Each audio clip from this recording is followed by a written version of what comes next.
was teetering on the brink of some kind of breakdown, unable to deal with my feelings of anger, frustration, futility.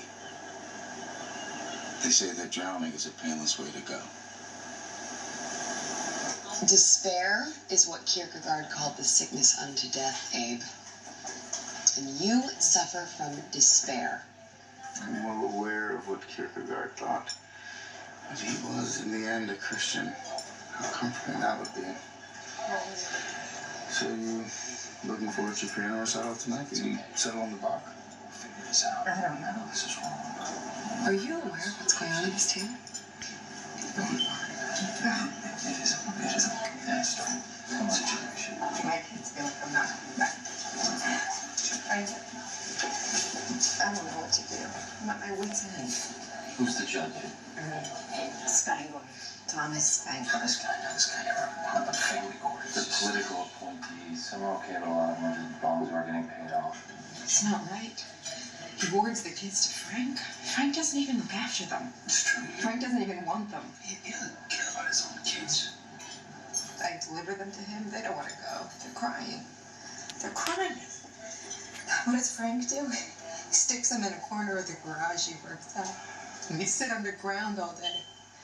I mean, we should be outside in the fresh air. Now he's going to switch custody to Frank? On what grounds? On no grounds. Because he's friendly in some way with Frank's lawyer. Switching custody would be a disaster. That doesn't make sense. I brought in the kids' teachers. I brought in the kids' doctors. Doesn't matter. And you're sure he can't be recused? We tried. My lawyer tried and failed. I can't keep paying all these legal bills, and the judge knows it. So every time I want something, he says, make a motion, and we do, but he turns me down. And it's costing me everything I got. And I'm going to lose my kids. And you're sure he's cozy with Frank's lawyer? Oh, God, they look at each other, they smile. I got a bad break on this judge. It's just so unfair. I'm due in court in 6 weeks if he doesn't postpone it again, which he does because he knows it helps Frank. I can't get a decent night's sleep. I wish I could take the kids and move to Europe. I mean, I actually thought of taking them out of the country. You want to hide for the rest of your life? Be a fugitive. I feel for you, Carol. I do. And you're such a good mother. I hope the judge gets cancer. He won't get cancer. Because wishing doesn't work. If you want him dead, you have to make it happen. But you'd never be able to pull it off, and even if you did, you'd be a prime suspect. On the other hand, I could kill him for you, lady. No one in the world would dream I did it. I could rid you of this roach and end all your suffering. It was at this moment that my life came together. I could perform this blessing for that poor woman, and no one would ever connect me to it. I don't know any of the parties involved. I have no motive. When I walk out of here, I'll never lay eyes on any of these people again. All I need to know is the name. Judge Thomas Spangler.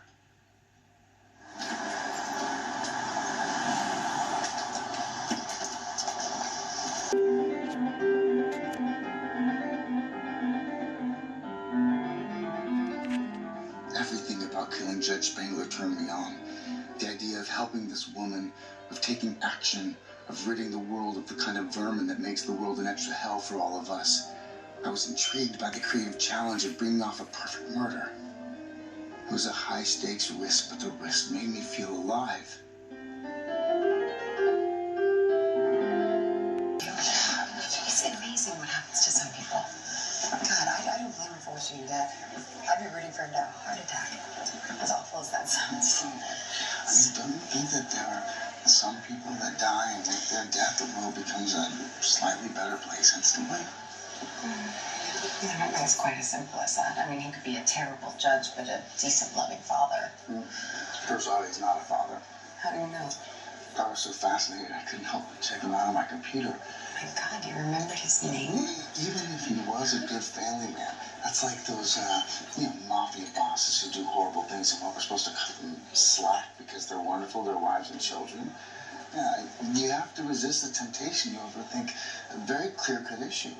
He's a rotten judge, not impartial as he's vowed to be, crushing a woman and her kids simply because he has the power to do it. No one can stop him. I mean, it's not that ambiguous, even though it's ugly to say it. He's a roach who'd be better stamped out.